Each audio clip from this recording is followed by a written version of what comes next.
Hello YouTube viewers, welcome to my channel Science to Technology. In today's show, Camera Tuesday, we're going to talk about mobile videos. So let's dive right into it. Now, first thing you have to understand, while our mobile phones are so powerful, they have so much capability, they have like freaking 100 megapixel camera sensors, but nobody actually uses them for video. What is the reason for that? Well, unless you have a very high-end Android phone or iPhone, video is flat out unusable out of most smartphone camera. It's not that they can't do it, they just can't reliably do it. So fundamentally, we still have some steps to go. Still photography, we got this. Mobile phone is like, we tangibly got this. At this point in time, you will not have any issues with still photography. However, video is a completely different story. iPhone can do it and some Android can do it, but flat out for medium to low budget cameras, mobile phones, they are flat out unusable.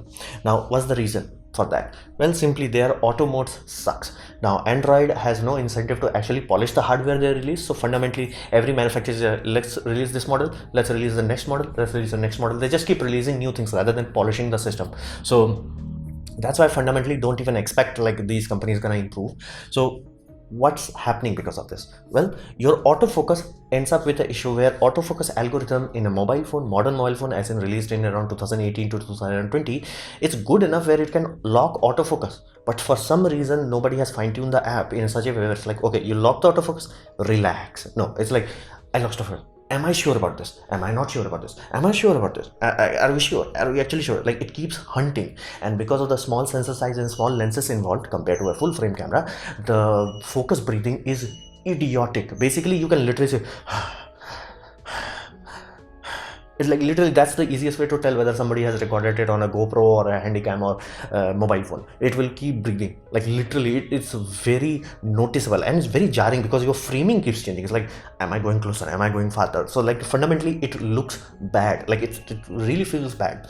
Then you have white balance change. Now that will not happen most of the time if you are doing outdoors or like, you know, you have fixed lighting setup. But if you have anything dynamic, for example in my case this television, if I change the scene in this puppy, white balance is like, what happened? And that fundamentally makes your skin look very weird. And because the screen tone changed in one scene, like I'm talking here and my skin randomly changes to blue, you're like, what the heck happened?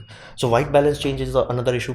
Another aspect is exposure fluctuation. Like this is really bad. Like for some reason, especially if you're moving from point A to point B, without having exposure lock, you're gonna have a really useless video. It's like it can acquire exposure back, no denying that. Fundamentally all computer equipments, all smartphone equipment can do this. It's just it can't do it reliably enough or smoothly enough. It's just like, I don't know what's happening, everything is overexposed. Okay, underexposed. Oh, okay, let's properly expose it. So it's like, it's not very good content for your viewers to watch. So these are the fundamental issues.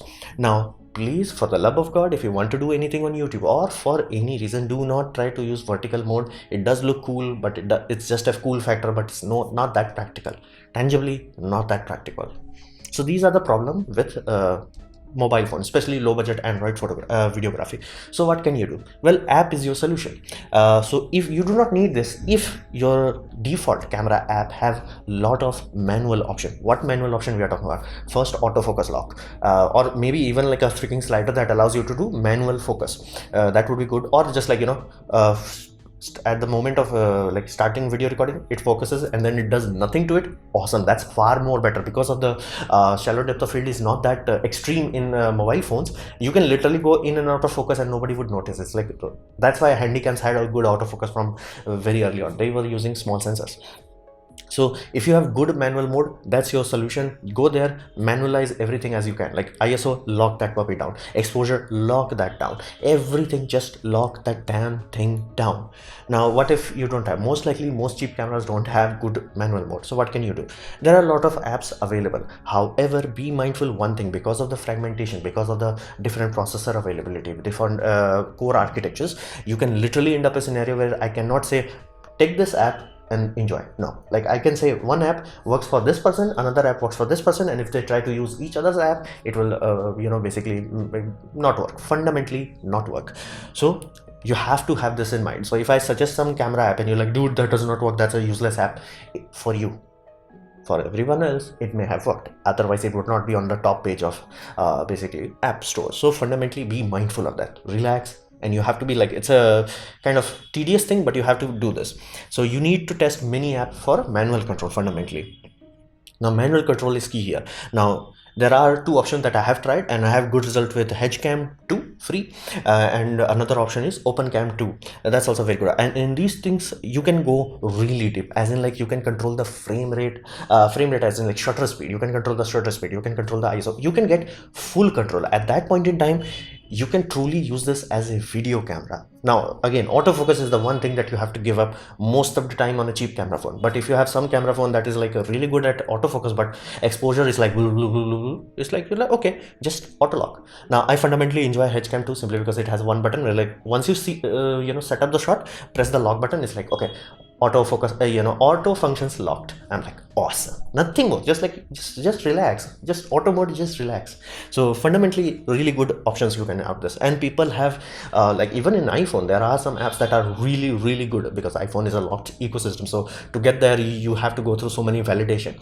So they have really good, and some people have used that to make actual movie scenes out of that, as in shown in theaters kind of thing. So you can say app is your solution here. Now two apps I am recommending, OpenCam and HCam, but be mindful you have to test hundreds of them and go deep fundamentally, because they have what we call API. So there is a default API and there is an API utilized by these companies. Changing them may give you a perfect result, may mess up something else. So please be mindful, do thorough testing before you're like, okay, I'm going to install this app and I'm going to do this important video shoot. Don't be like that.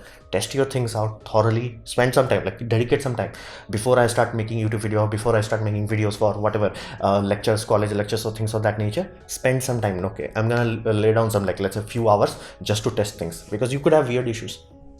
So that's one on the app front. That is like your first line of making sure your goddamn mobile phone camera is usable, like your camera listens to you.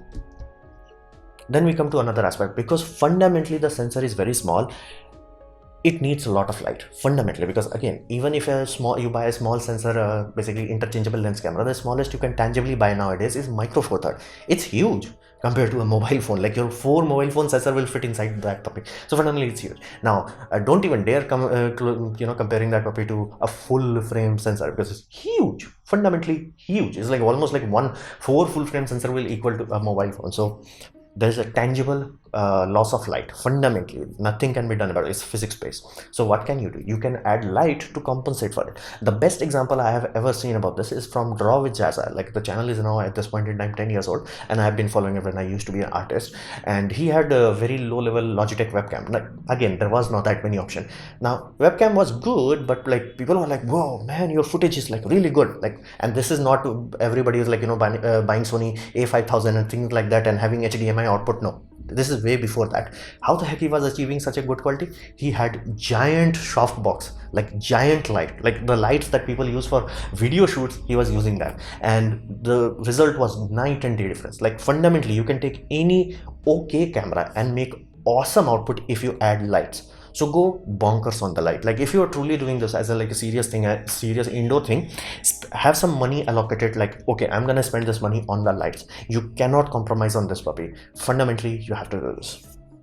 And I would urge you to not mix and match different kind of lights. So if you want to buy let's say LED tube lights, these are really good because they are very long, so they do not have harsh spot. Another aspect is because they already have pre-built diffusers, so they are much more smoother. I have 6 tube lights acting as my primary light source. You can have many more than that, fewer than that, up to you depending, and you can even arrange them in funny ways to get a multiple dynamic lighting setup.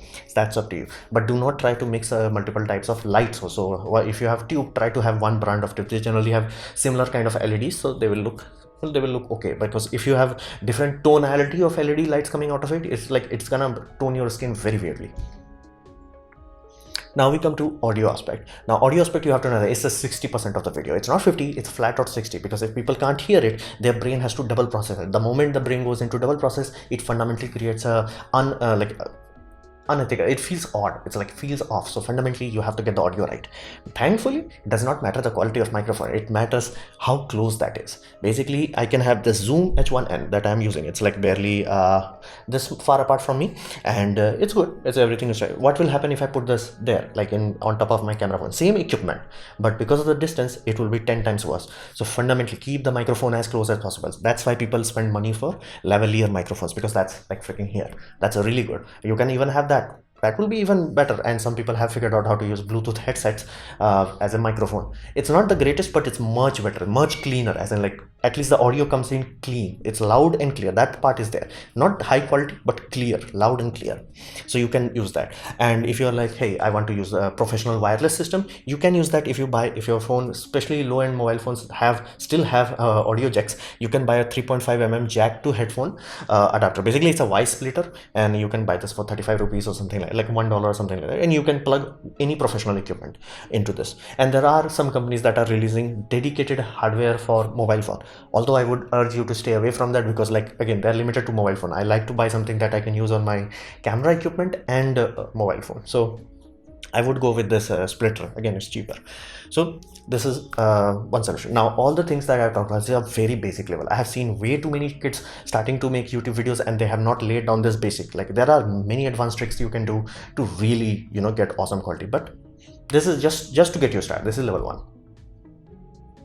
So this was my presentation on making your mobile phone into a true video camera. Hopefully you liked it, learned from it. In that case, please click the like button, share it amongst your friends. That will help me a lot. If you didn't like it, didn't enjoy it, I urge you to press dislike, press it twice to show me extra disappointment. Please leave a comment because I try to reply to all of them. Subscribe, press the bell icon if you're free, and as always, thanks for watching.